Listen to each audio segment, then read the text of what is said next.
अस्सलाम वालेकुम students. Question number 4 किया था हमने। अब हम ज़रा क्वेश्चन नंबर 5 करते हैं कि give a comparison of types of muscles. सही है।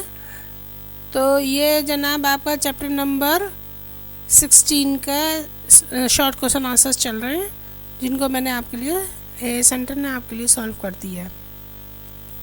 तो जनाब आपकी बुक में भी बहुत अच्छा दिया हुआ है, लेकिन हम थोड़ा सा डायग्रामेटिक भी देख लेंगे। मैं आपको शॉर्ट क्वेश्चन आंसर में डायग्राम नहीं बनानी होती, लेकिन कंसेप्ट क्लियर करने के लिए बहुत ज़रूरी है। तो मेन फीचर्स यानी कैरेक्टरिस्टिक्स, लोकेशन के कहाँ पाए जाएंगे, टाइप्स ऑफ सेल, सेल कैसे होंगे, और हिस्टोलॉजी यानी कि डायग्राम जो कि आपके सेल्स की बॉडी के ओरिजिनल मसल्स की दी गई है, वो आपको दिखाई जा रही है। ठीक है। हिस्टोलॉजी माने टिश्यूज उसके दिखाया जा रहा है। तो स्केलेटल मसल्स को सबसे पहले बताया गया, ये फाइबर्स इसमें मौजूद होते हैं, स्ट्राइएटेड होता है यानी इसमें धारियाँ नज़र आती हैं। यू कैन सी दीज धारियाँ। ठीक है। ट्यूबुलर हैं, ट्यूब की शक्ल में होते हैं, you can see these. Okay. And multi nucleated यानी कई न्यूक्लियस किसी एक सेल में मौजूद होंगे। वॉलंटरी यानी अपनी मर्जी से आप उनको मूव कर सकते हैं। ठीक है। ये कंट्रोल हो सकते हैं।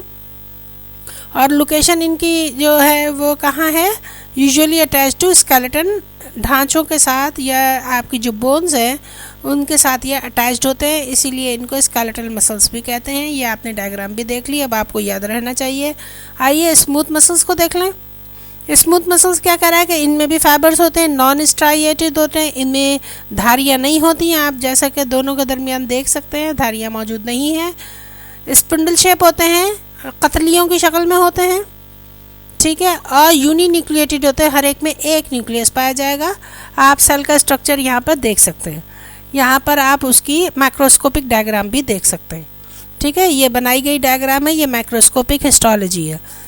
इनवॉलंटरी है, ये आपके बस में नहीं है, आपके इख्तियार में नहीं है, ये बेख्तियारी मसल्स हैं, उज़लात हैं।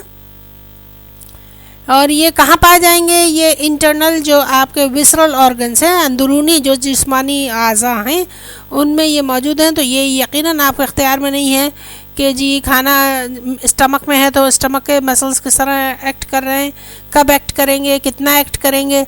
आंतों में है ग़िज़ा आपकी, तो वो कितना करेगी, ये सब इनवॉलंटरी है, आपके इख्तियार से बाहर है। Usually covering walls of internal organs and internal visceral organs को की दीवारों को जनाब ये कवर करते हैं, बनाते हैं। ठीक है। नेक्स्ट हम देख लेते हैं जनाब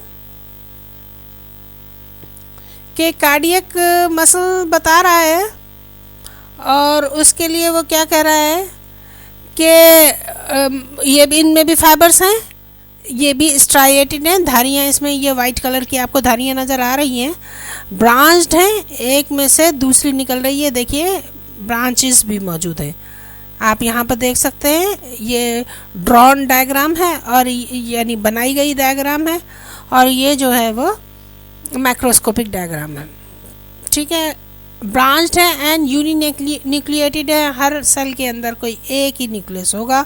इनवॉलंटरी है, ये भी आपके इख्तियार में नहीं है, आपके बस में नहीं है। और ये कहाँ होगा, only covering walls of heart, आपके दिल की तमाम दीवारों को यही मसल्स बनाएंगे, इसीलिए इनका नाम जो है वो कार्डियक मसल रखा गया है। आपकी बुक में भी जनाब ये मौजूद है, आइए देखते हैं जनाब। Unit number 16.3.2 comparison of type of muscles, ये आपकी बुक में गिवन है। इसको भी हम थोड़ा सा पढ़ लेते हैं, क्योंकि हमें बुक को भी फॉलो करना चाहिए, लेकिन समझने के लिए वो डायग्रामेटिक प्रेजेंटेशन भी ज़रूरी थी। तो क्या करें कि smooth muscles do not show striation यानी धारियाँ नहीं होंगी, अभी हमने आपको ये बता चुके हैं। आप वर्डिंग्स में इनको लिख सकते हैं, या MCQs में भी ये आ सकता है, इस वजह से उसको पढ़ा जाएगा। कार्डियक मसल्स में स्ट्राइएशन होती है, स्केलेटल मसल्स में स्केलेटल स्ट्राइएशन होती है यानी धारियाँ दिखाई जाती हैं। ये इस तरह कंपेयर किया गया है, हमने दूसरे तरीके से देखा था, दोनों सही है। ठीक है। These muscles are spindle shaped, ये बता दिया था, सिलेंड्रिकल हैं, ये ट्यूब की शक्ल में है, सिलेंडर की शक्ल में है, और ब्रांच्ड हैं। जबकि स्केलेटल मसल जो हैं वो सिलेंड्रिकल शक्ल में लेकिन अनब्रांच्ड है।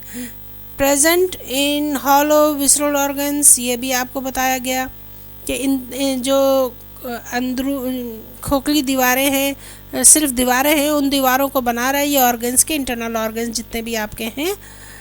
प्रेजेंट इन हार्ट, और ये होंगे अटैच्ड इन स्केलेटन। स्केलेटल मसल्स की बात हो रही है। इनवॉलंटरी इन एक्शन, इनवॉलंटरी हैं, आपके बस में नहीं हैं। These are also smooth muscles are also involuntary, और जबकि स्केलेटल मसल जो है वो वॉलंटरी इन एक्शन है, आपकी मर्जी से मूव करते हैं। कार्डिक मसल और स्मूथ मसल जो हैं वो इनवॉलंटरी होते हैं। They do not make cross bridge during movement. ये कम जो है आपकी हिस्टोलॉजी की उसमें है, सेकेंड ईयर की फ्लेमन थ्योरी और स्ट्रक्चर ऑफ स्ट्राइएटेड मसल्स की वीडियो हम अपलोड कर चुके हैं सेकेंड ईयर के लिए।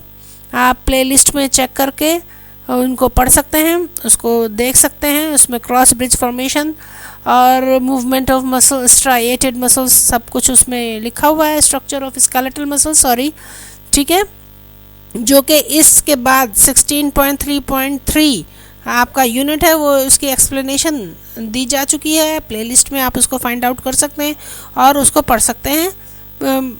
तो जनाब ये क्रॉस ब्रिज जो है वो मूवमेंट के दौरान नहीं बनाता, जबकि बाकी दोनों मसल्स में, यानी कि कार्डियक मसल्स में और स्केलेटल मसल्स में क्रॉस ब्रिज बनता है। अगला जो हमारा पॉइंट है जनाब वो है instead of troponin they contain calmodulin in action in actin filaments. Actin filament में जो प्रोटीन ट्रोपोनिन इस्तेमाल हो रही है वो यहाँ पर नहीं होती। स्मूथ मसल्स में यहाँ कैल्मोडेलिन होती है, और उसके अलावा यहाँ पर दोनों यानी कार्डियक और स्केलेटल मसल्स में ट्रोपोनिन इस्तेमाल होती है, यानी मौजूद होती है एक्टिन फिलामेंट के अंदर। ये स्ट्रक्चर जो है, आप स्ट्रक्चर ऑफ स्केलेटल मसल जो आपका अगला यूनिट है, इसकी वीडियो आप वहाँ से देखकर तमाम टर्मिनोलॉजीज़, तमाम प्रोटीन्स के नाम और उनकी नेसेसिटी, उसका एक्शन, उसका काम, ये सब आप उसमें से पढ़ सकते हैं। बहुत अच्छी डॉक्यूमेंट्री बनी हुई है, लेक्चर मौजूद है। ए सेंटर के साथ जुड़े रहिए, कोई मसला हो तो ज़रूर पूछिएगा। वैसे इस टॉपिक को हम आपकी नई किताब के हिसाब से दोबारा डिस्कस कर लेंगे, लेकिन आप फौरी तौर पे एग्ज़ाम बहुत करीब आ गए हैं तो उनको अवेल कर सकते हैं, उसको इस्तेमाल कर सकते हैं। Thank you so much. A centre के साथ जुड़े रहिए, अपनी कमेंट्स, अपनी आरा से, अपनी राय से आगाह कीजिए। Thank you.